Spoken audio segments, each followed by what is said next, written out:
Infelizmente, não existe uma fórmula mágica pela qual bastaria você executar certos passos, uma receita de bolo, para que você aprenda sem errar, sem problemas algum. Não existe, galera. O aprendizado é fruto da sua relação com a natureza e, portanto, é uma experiência pessoal, ainda que seja realizado em comunidade, claro. Se por um lado, no entanto, não há regras básicas, por outro você pode identificar, nós podemos identificar o que não é estudar física, o que não é estudar algum conteúdo. E nesse vídeo eu vou tentar te dar algumas orientações, algumas dicas de estudo que, óbvio, vão valer para a física, o foco é na física, mas vai valer para outras áreas também. Fica comigo!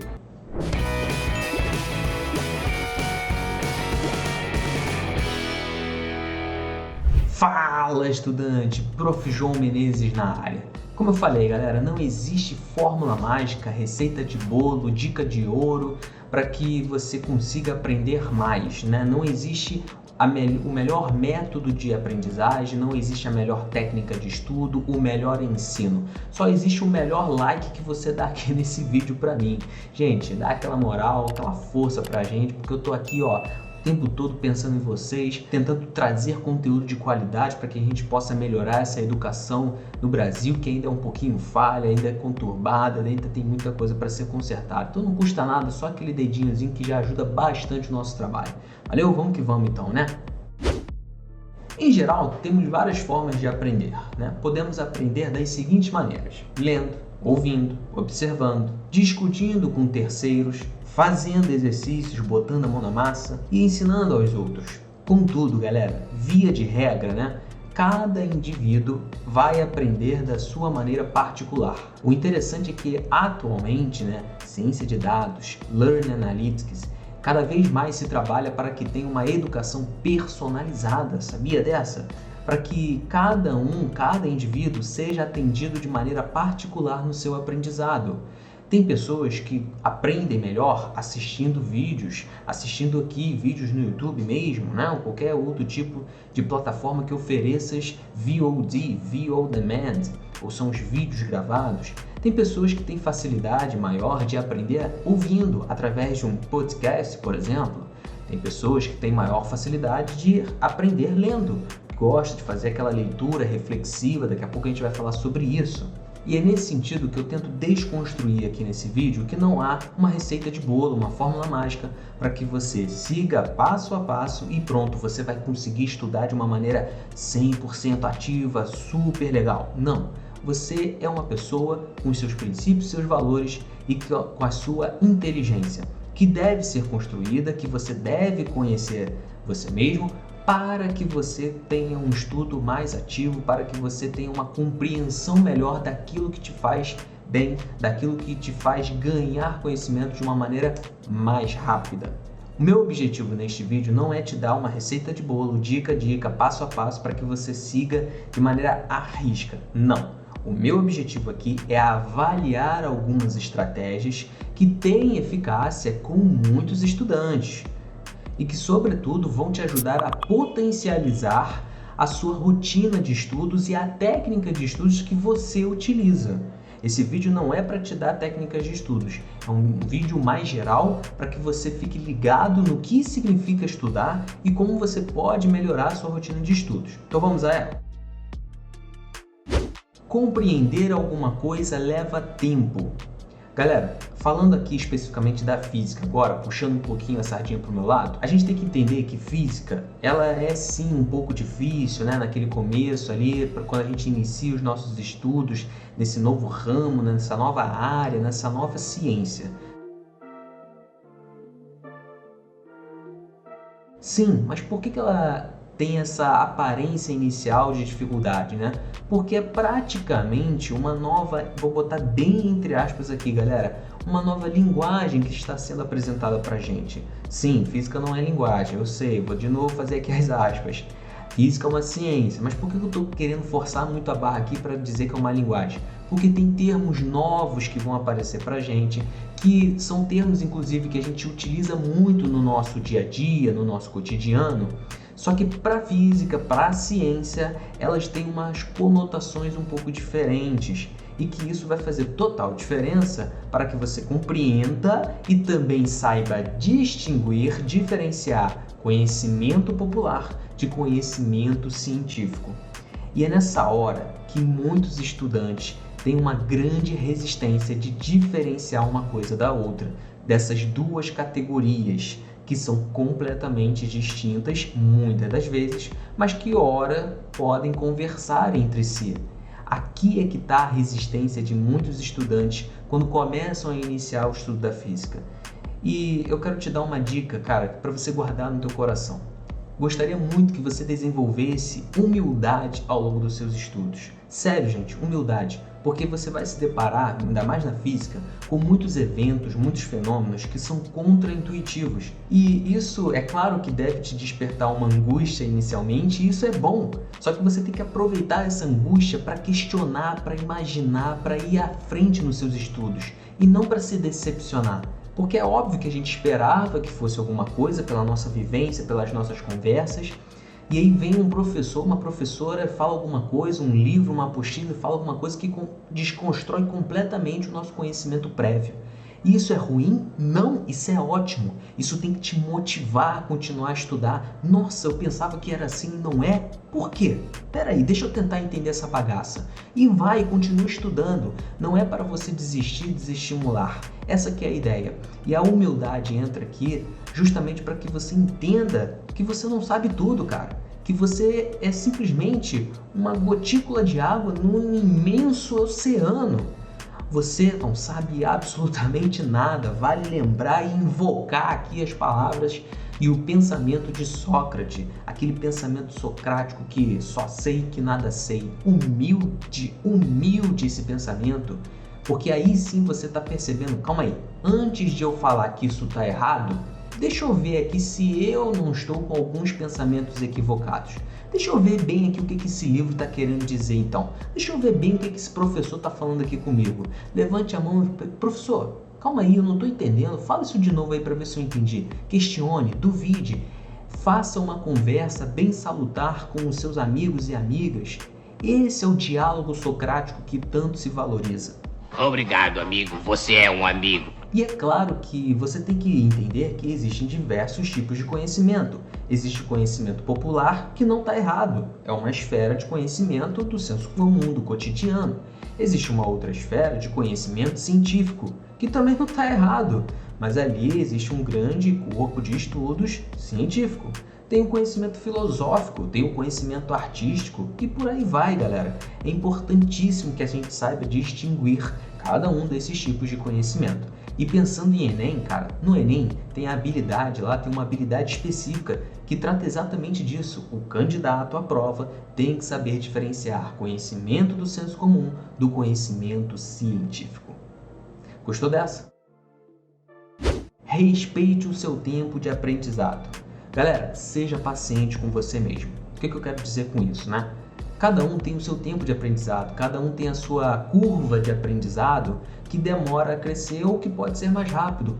Cada um é um indivíduo, cada um no seu quadrado. É claro que eu não quero que isso gere ou que fique transparente a sensação, né, de que você pode simplesmente se acomodar na cadeira e esperar o tempo passar, que daqui a pouco você vai aprender. Ah, eu não estou aprendendo agora, eu não vou ficar aqui me dificultando a vida. Não, daqui a pouco eu aprendo. Não é bem assim, gente. Isso é autossabotagem. Cuidado para não cair nessa autossabotagem. Você tem que ter disciplina, organização e perseverança. Quanto mais você perseverar, melhor. E é claro que também não é para você se achar burro. Que burro, dá 0 para ele.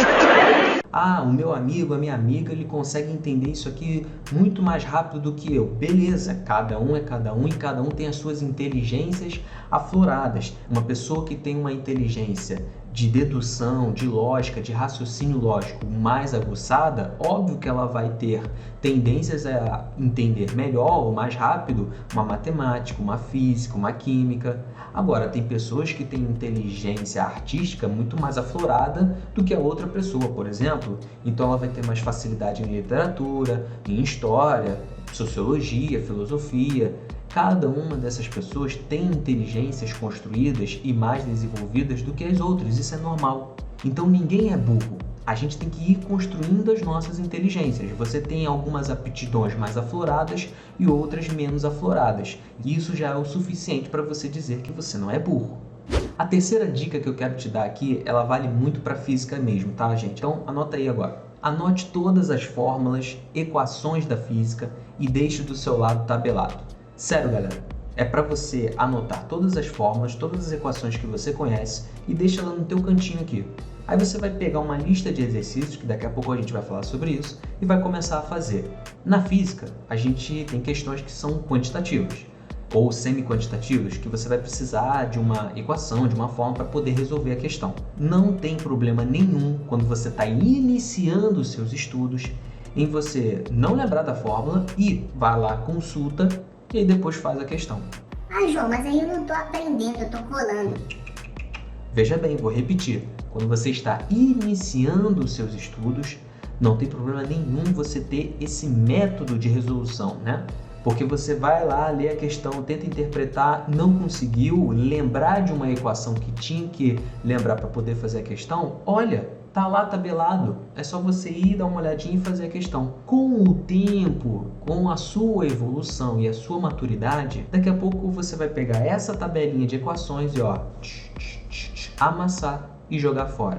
Porque aquilo ali já vai ter sido absorvido por você naturalmente. Naturalmente você já vai ter conseguido lembrar das equações sem esforço. Você não precisa de musiquinha para poder lembrar das equações. Você não precisa de recursos mnemônicos para poder lembrar das equações. Se você faz uso desses recursos, não tem problema nenhum. Eu não estou aqui para criticar quem faz uso delas. Muito pelo contrário, se te ajuda, show de bola, continue com essa técnica de estudo.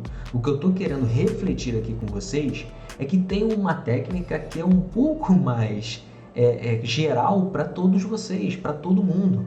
É simplesmente você perseverar. Daqui a um tempo você vai perceber, nossa, eu nem precisava daquela música porque eu já estou, hoje em dia, depois de passados 5, 6 meses estudando esse conteúdo, eu já estou lembrando dela naturalmente. Aliás, eu nem lembro mais da música. Entendeu qual é a ideia e qual é a lógica? O próximo tópico que eu gostaria de falar com vocês tem a ver justamente com as listas de questões. Então vamos lá. Separe sempre um bloco de questões de um assunto determinado. Galera, eu costumo separar, por exemplo, 10 a 20 questões quando estou estudando alguma coisa nova. Sim, eu sou estudante, estou sempre evoluindo aí o meu conhecimento, construindo conhecimento. Então, eu separo 10 a 20 ali questões de um determinado assunto. Sento, separo um tempo e começo a resolver. Agora, galera, não dá para eu separar muitas questões, por exemplo, 50, 100 questões de um determinado assunto, porque isso vai fazer com que eu não tenha tempo de estudo ativo. O que significa estudo ativo? É simplesmente você pegar todas as questões que você errou e trabalhar em cima desse erro. Galera, valorize o seu erro. Quando a gente está iniciando nossos estudos e quando a gente está começando a ver ali a física, coisa nova mesmo, é importantíssimo que você valorize os seus erros. Você vai errar muito no início. Muito. Vai errar muito, como eu errei. Sim, eu errei muito também. Eu não gostava de física. Só que eu perseverei, eu insisti. E olha que interessante, com a perseverança, com a insistência e com dúvidas e dúvidas que eu gerava, com debates que eu tinha com meus colegas e professores, eu fui ganhando apreço. Eu fui me afinizando à disciplina chamada física. Então a perseverança vai fazer com que você se aproxime de uma maneira salutar dessa disciplina. Persevere. É claro que, gente, tem galera que ainda vai continuar odiando a física. Tudo bem, gente. Se você odeia a física, muito provavelmente que você goste de outra coisa. Vá fazer essa coisa. Eu não estou falando aqui para você amar a física. Estou falando apenas para que você construa uma relação, legal com ela, que tem uma DR. E essa DR tem que ser boa para ambos os lados, né? Que cara mais engraçado! E nesse estudo ativo em cima dos seus erros, é importantíssimo que você procure, que você identifique por que o seu pensamento deu errado. Será que tal equação que eu usei, ela realmente não poderia ser usada? Ou será que eu usei realmente essa equação errada? Eu deveria ter usado outra? Por quê? Deixa eu ver aqui o que eu deixei de pensar, Ou o que eu não vi na questão? Será que eu identifiquei o conceito certo por trás? Será que eu não confundi refração com reflexão? Tente refazê-la 2 ou 3 vezes no máximo, né? Porque também, se você ficar ali 4, 5, 6, aí você já está se apegando à questão, você já está com uma obsessão por ela. Aí também não, porque a gente tem que gerir o nosso tempo melhor, né? Caso você perceba que você já está há muito tempo nela, busque ajuda de um professor, de uma pessoa mais experiente. Busque ajuda de amigos, claro, um grupo de estudos nessa hora é interessantíssimo. E por falar em grupo de estudos, a próxima avaliação de estratégia que eu quero falar aqui com vocês tem a ver com isso. Tente explicar para alguém o que você acabou de aprender. Sim, galera, quando a gente tenta explicar para alguém, e olha só, professor faz isso o tempo todo. Por isso que a gente é inteligentíssimo. Sacanagem, tô brincando. Mas, gente, quando você tenta explicar alguma coisa para alguém com conteúdo que você acabou de aprender, isso é importantíssimo, isso é interessantíssimo, porque você vai se deparar, em alguns momentos, com alguma falha na tua sequência lógica, no teu pensamento. E aí você, opa, eu não consegui explicar isso direito, então deixa eu tentar voltar aqui e reformular essa frase, reformular esse pensamento. E aí você vai aprendendo cada vez mais com isso. Nós, professores, fazemos isso o tempo todo, é sério. Fazemos isso o tempo todo quando a gente vai preparar, planejar uma aula. A gente até sabe explicar alguma coisa, mas a gente quer explicar de uma maneira mais fácil. E a gente vê que uma linha de raciocínio não é tão interessante quanto a outra. A gente faz isso o tempo todo. Uma última avaliação que eu gostaria de fazer aqui com vocês, galera, é o seguinte. Por mais difícil que seja, é importantíssimo que você busque inspirações para continuar o seu estudo. Ainda mais na física, uma matéria que não é muito agradável para todos. Porque, galera, certamente você vai se decepcionar, você vai ficar cansado ou cansada de estudar. Isso é normal. Só que você tem que levantar a cabeça, buscar inspirações para poder continuar. Você não pode parar. Então, assista um filme, por exemplo, eu adorava fazer isso, eu estava desmotivado, eu ia assistir um filme, por exemplo, aí vamos botar um filme aqui interessantíssimo da atualidade, né? Interestelar. O filme Interestelar aborda conceitos científicos de uma maneira muito fidedigna e aquilo ali pode te motivar a estudar, porque você vai ficar pensando naquele conceito que foi dito, no quanto aquilo ali é importante para a sociedade, é muito bacana. Um outro filme, Perdido em Marte, também aborda conceitos científicos de uma maneira muito fidedigna. Então eu, João, na minha época de estudante, e até hoje às vezes, né, eu buscava essas inspirações em filmes, em séries, em documentários, em conversas com pessoas mais experientes, ou até mesmo entre familiares. Eu via, por exemplo, que um familiar não sabia explicar alguma coisa e eu sabia, e eu ficava empolgado porque eu queria ensinar, e é óbvio que isso tem a ver já com aquele despertar da profissão em cima de mim, né? Mas isso aí tudo bem. Então não se esqueça que estudar faz parte da sua vida. Assim como você tem que ter tempo para poder ter vida social, vida profissional, vida com lazer, com esporte, com tudo isso você tem que ter um tempo ali de estudo, senão você vai ficar desatualizado, desinformado e vai ficar para trás. Por fim, eu gostaria de deixar uma frase aqui de um epistemólogo chamado Jean Piaget. E ele dizia o seguinte pra gente: refletir supõe discutir. Discutir é refletir com os outros. Refletir é discutir consigo mesmo. Estudantes, bons estudos!